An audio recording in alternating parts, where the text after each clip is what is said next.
দেশ মানি মা, মা মানি দেশ।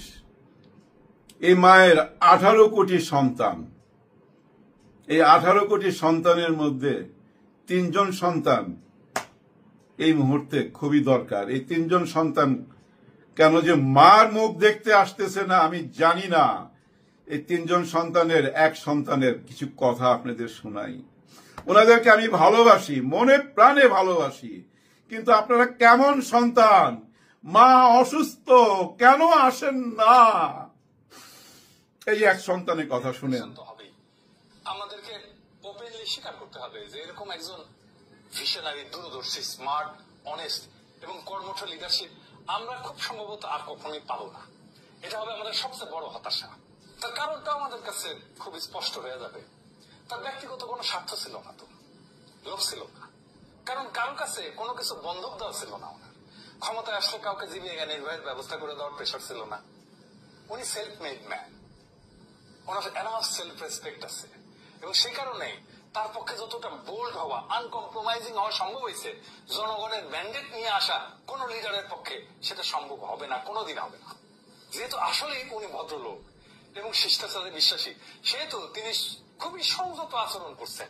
পরিস্থিতির কারণে নিজের টিমও ঠিক মতো ঠিক করতে পারেন নাই এবং কাউকে বাদ দিতে পারেন নাই, এবং এর কারণে পদে পদে লোকজনের অদক্ষতা, মুখহারামি, এই সমস্ত সহ্য করে কাজ করতে হয়েছে। সেই রিয়েলাইজেশনের পরে, উপলব্ধির পরে জাতি হিসেবে আমাদের জন্য কি অপেক্ষা করবে?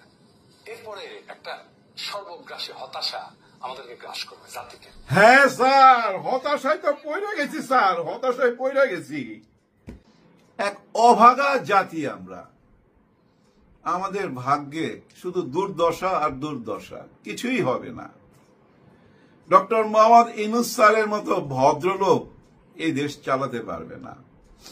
এই দেশের জন্য ঠিক ছিল কে জানেন? শেখ হাসিনা। একদম লাঠি লাগায় ঘুরাইতো, বন্দুকের নলের মধ্যে সবাই নাচাইতো, নাগিন ডান্স করে ছাইরা দিছে সবাই। কেউ কিচ্ছু করতে পারে নাই। আরে হাসান মাহমুদের কথা মনে আছে? বেগম খালেদা জিয়াকে নিয়ে কি কটূক্তি, জিয়াউর রহমানকে নিয়ে কটূক্তি, তারেক জিয়াকে নিয়ে কটূক্তি। খুনি ছাড়া তো কোনো কথাই বলতো না, ব্যক্তিগত চরিত্র নিয়ে কথা বলতো, কিন্তু কাউকে দেখি নাই রাস্তায় আইসা 7 দিন কেন 7 মিনিট দাঁড়াইতে দেখি নাই। কেউ তো দাঁড়াইতে পারতেন না। ওই যে কেচি ঘেটের ভিতরে থাইকা আন্দোলন করতেন, কেউ কিচ্ছু করতে পারতেন না। এই শেখ হাসিনার আবার ফিরে আনা উচিত। 41 সাল পর্যন্ত লেখা দেওয়া উচিত। নির্বাচনের দরকার নাই তো, কারণ গত 3টা নির্বাচন তো বৈধ। হ্যাঁ, এই যে মেয়র হইতে চায় তার মানে বৈধ নির্বাচন ছিল। তো বৈধ নির্বাচনে সেই হাসিনাকেই আবার দরকার। শেখ হাসিনার সরকার বারবার দরকার, এই স্লোগান তুলতে হবে এবং বাংলাদেশের সবাই মিলা মুনাজাতে বসতে হবে। আল্লাহ যেন ওনাকে হায়াত দারাজ করে এবং 41 সাল পর্যন্ত ডান্ডার উপরে এই দেশকে রাখতে হয়, ডান্ডার উপরে রাখতে হবে এই দেশকে। এই দেশ এমনি সোজা হবে না। এই দেশের মানুষ, বুঝছেন, বড়ই নটখট্টা মানুষ, ভালো চিনে না, মন্দ চিনে, মন্দর দিকে খালি আগায়। ডক্টর মোহাম্মদ ইউনূস স্যার চলে গেলে বুঝবেন, আফসোস করবেন। গত 54 বছরে এমন নেতা তো আর পান নাই, যাকে পাইছিলেন তাকে ধরে রাখতে পারলেন না। অভিমানে উনি বলছে আমি পদত্যাগ করব। অভিমানে কি করবে বলেন? একটা ভদ্রলোকের জন্য এসব কাজ। আপনারা সবাই এমন অবস্থা কইরা ছাড়ছেন, ওনার ইজ্জত নিয়ে টানাটানি। তো হ্যাঁ, ওনার তো এটা কাজ না। ওনার হাতে পায়ে ধইরাই না বসাইয়া এখন বেজ্জতির চরম শিখরে নিয়ে গেছেন। ওনার ক্যাবিনেটের মন্ত্রীদেরকে, উপদেষ্টাদেরকে আপনারা জুতা পিটা করেন। একবার হাসান মাহমুদকে জুতা পিটা করে দেখতেন কেমন লাগে? হ্যাঁ, গত 16 বছর তো জুতা কইয়া ছিল আপনাদের, বা মুখ তো কইয়া ছিল, পেশাবও করতে পারেন নাই, হাগুও করতে পারেন নাই, জুতা পিটাও করতে পারেন নাই, কিচ্ছু করতে পারেন নাই। হায় হায়, দেখেন একজন একটা স্ট্যাটাস দিছে, একজন না, মানে জাতীয় বিশ্ববিদ্যালয়ের আপডেট নোটিশ। আমি ওইটা একটু পড়া শোনাই। ক্ষোভ থেকে লিখছেন উনি, অনেক ক্ষোভে। এখন উচিত শেখ হাসিনাকে ফিরিয়ে আনা, প্রধানমন্ত্রী বানানো, ফিরিয়ে এনে প্রধানমন্ত্রী বানানো। এখন উচিত খালেদা জিয়াকে আবার গৃহবন্দী করা। ক্ষোভ থেকে বলতেছে। এখন উচিত তারেক রহমানকে আরো 20 বছর ইউকেতে মানে লন্ডনে রাখার ব্যবস্থা করা। এখন উচিত মির্জা ফখরুলকে 2 মাস জেলে 2 মাস বাইরে আবার সেই রুটিনে ফিরে যাওয়া। হ্যাঁ, ওনারা তো 2 মাস জেলের ভিতরে রাখতো, 2 মাস বাইরে রাখতো, এভাবে ওনার জীবন পার করে দিয়েছেন উনি। এখন উচিত তালাবন্ধ কেন্দ্রীয় অফিসের সামনে চাদর গায়ে রিজভী আহমেদের সেই এপিক ছবি আবার ফিরিয়ে আনা। এখন উচিত বিএনপির হাজার হাজার কর্মীদের দিনের পর দিন নিজের বাড়িতে থাকতে না পারার পুরনো বন্দোবস্ত করা। এখন উচিত জুলাই বিপ্লবের নেতৃবৃন্দদেরকে সবাইকে ফাঁসিতে ঝুলানো। আর ওই যে 1500 যে শহীদ হয়েছে ওদেরও মরণোত্তর বিচার করা। হ্যাঁ, ওদেরকে আবার ফাঁসি দিতে হইব তো, কবর থেকে তুইলা। এখন উচিত শেখ হাসিনাকে ফিরিয়ে এনে 2041 সাল পর্যন্ত ক্ষমতায় রাখার চিরস্থায়ী বন্দোবস্ত করা। শেখ হাসিনাকে আল্লাহ যেন 2041 সাল পর্যন্ত বাঁচিয়ে রাখেন এবং তার জন্য জামায়াত চরমনায় হেফাজতের গণপ্রার্থনা কর্মসূচি ঘোষণা করা। যতক্ষণ পর্যন্ত আল্লাহ এই দোয়া কবুল না করবেন ততক্ষণ পর্যন্ত আমরণ অনশন ঘোষণা করা। আমরণ অনশন মানে আল্লাহ যতক্ষণ কবুল না করবে ততক্ষণ আমরা না খাইয়া রাস্তায় পড়ে থাকুম। ওই যেভাবে 8 দিন ছিল, 8 দিন না 8 মাস 8 বছর পড়ে থাকুম, আল্লাহর কাছে খালি কাঁদতে থাকুম। কপাল পোড়া জাতি, এর চেয়ে ভালো কিছু ডিজার্ভ করি না। শেখ হাসিনাতেই এই দেশের মুক্তি, অমানুষের জাত আমরা, এভাবেই উনি লেখছেন। মনের ক্ষোভ ভাই, আমারও ভিতরে মনের ক্ষোভ। মনে হইতেছে কি জানেন, নিজেকে নিজে না ছিঁড়া বিড়া ফালাই। কি একটা জাতি আমরা। একজন ভদ্রলোক দেশ চালাইতে আইছে, কিন্তু ওনাকে আমরা এমন একটা জায়গায় পৌঁছাই দিছি, একেবারে মনে করেন রাস্তায় নামাই দিছি, কেউ কিছু মানতেছি না। হায় হায়, কিছু দালাল আছে, দালাল তোদের উপরে গজব পড়ুক। তোরা 16 বছর মাইনা নিলি এত অত্যাচার, এত জুলুম, আর গত 1 বছর কোথায়, 9 মাস 9.5 মাস হয়েছে। কি অন্যায় করছে এরা? তোদেরকে স্বাধীনতায় না দিয়া, দ্বিতীয় স্বাধীনতায় না দিয়া অন্যায় করে ফেলাইছে। হায় রে, তোরা তো মুখ খুলতে পারতি না, রাস্তায় বাইর হইতে পারতি না, তারপরও আজকে তাদেরকেই তোরা এমন একটা জায়গায় পৌঁছায় দিলি, তাদের কোনো মান ইজ্জত রাখলি না, সবকিছু ধুলায় মিশাই দিলি। স্যার, আপনি অভিমান করে বলছেন আমি বিদায় নেব না। স্যার, আপনি বিদায় নিতে পারেন না স্যার। এভাবে আপনি চলে যাইতে পারেন না, চলে যাইতে দিব না। দেশ মানি মা মানি দেশ। আপনি এই দেশের সন্তান, আমরা 18 কোটি মানুষ এই দেশের সন্তান।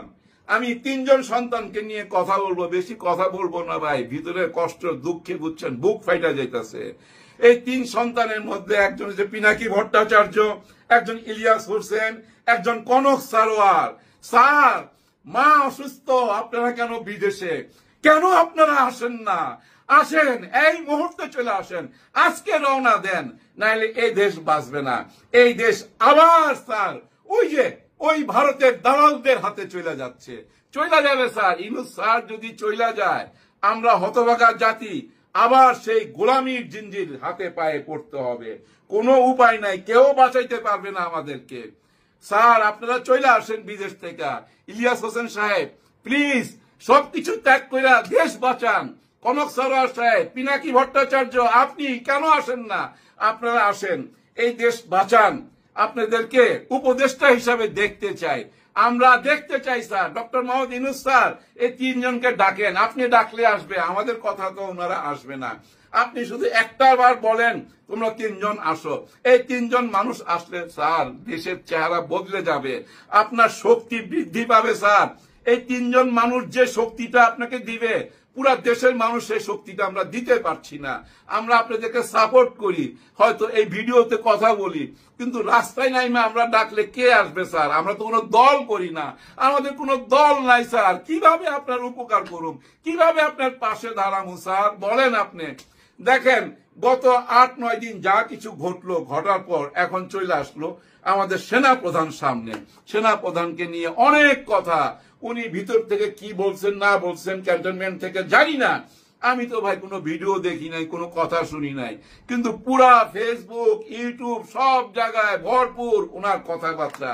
উনি আবার ডিসেম্বরে নির্বাচন চাইছেন। ওই যে 18 মাস বলছেন, 18 মাস মানে এই ডিসেম্বর, 2026-এর জানুয়ারিতে উনি নতুন সরকার দেখতে চায়। উনি কোনো ওই যে করিডোর দিতে পারবেন না, উনি পোর্ট নিয়ে কোনো কথা বলতে পারবেন না।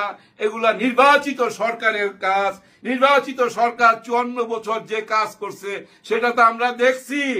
শেখ হাসিনা বলছিল ভারতকে আমরা যা দিছি ভারত সারা জীবন ইয়াদ করবে।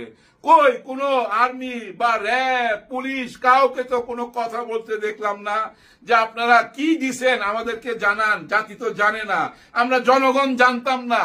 কোন সেনা প্রধান আইসার সামনে কোনো কথা বলে নাই, কোন জানতে চাই নাই শেখ হাসিনার কাছে যে আপনি কি দিছেন, জাতিকে জানান। জাতি তো জানে না। আমরা দেশপ্রেমিক সৈনিক, আমাদেরকে জানাইতে হবে, এই দাবি করতে শুনি নাই। কিন্তু এখন ওই যে নরম মানুষ পাইছে, সোজা মানুষ পাইছে, উনার কাছে সবকিছু জানতে চায়। হ্যাঁ, নরম মানুষ।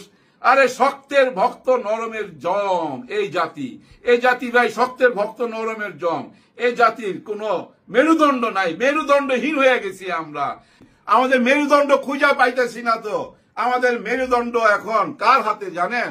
এখন এই সরকারের একমাত্র মেরুদণ্ড জামাতে ইসলাম, ইসলামিক দলগুলা, চরমনাই পীর সাহেব, এনসিপি, হেফাজতে ইসলাম। আপনারা মাঠে নামেন, আসেন, সামনে আসেন, দেখান ডক্টর মোহাম্মদ ইউনূসের পক্ষে আপনারা আছেন।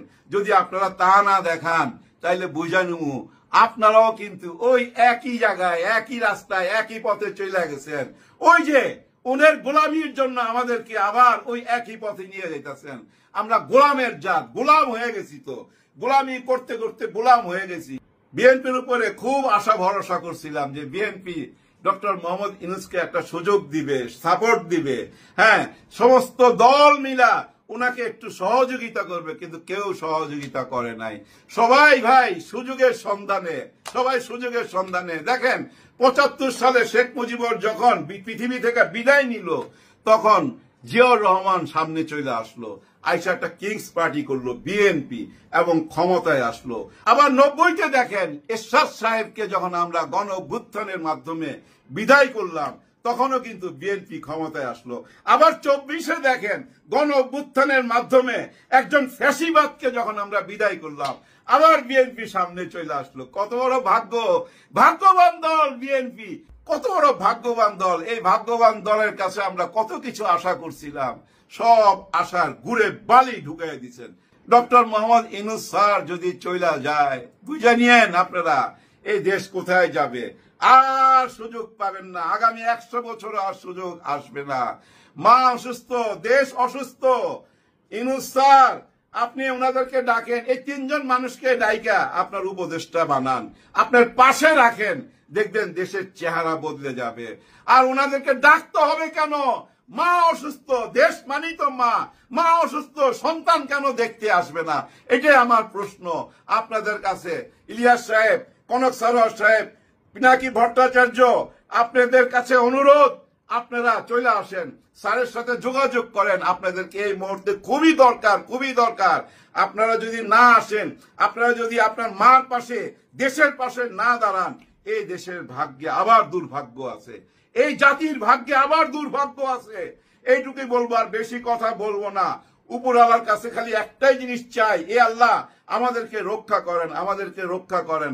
আমরা পথহারা, দিশাহারা, এখন এই মুহূর্তে দিশাহারা। কেউ ইউনূস স্যারকে সহযোগিতা করতেছে না।